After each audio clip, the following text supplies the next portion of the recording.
कौन ए सरकार रे गरीब लोकंकर कौन मूल्य ना आउ नुहे तो कौन आपण मैंने भिडियो देखूँ केमी भुवनेश्वर बस्ती बासिंदा उच्छेद कराऊँच बलपूर्वक मैंने कथा उठूँ केतटा कथा जे ये कौन एक बड़ लोकर सुविधा ये बस्ती बासिंदा उठाऊँच हाँ चलो किसी असुविधा ना ये भी हूँ एक गवर्नमेंट डेवलपमेंट प्लान चलो किसी आदि बाधा सृष्टि किसी ना किंतु प्रश्न उठूँ जे एमानंकु नोटिस थिला जे एमानंकर प्रथमे आंकु घर मिलिबो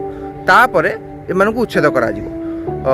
ठीक अच्छे घर तो मिललानी से उच्छेद कराऊ से जहाँ कंप्लेन करिया कथा जे घर मिल न मिलवा सत्वे एमानंकु उच्छेद कराऊँ अच्छा ठीक अच्छे किंतु मेन पॉइंट रोचे आज जेमिति बीएमसी रो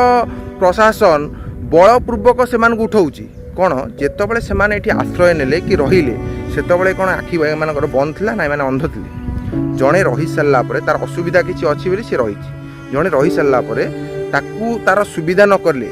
सडन बलपूर्वक उठेले सी राजरास्त बसबे यहाँ कौन आम ओडिशा शोभनीय कथा कि आपण माने चिंता करूँ।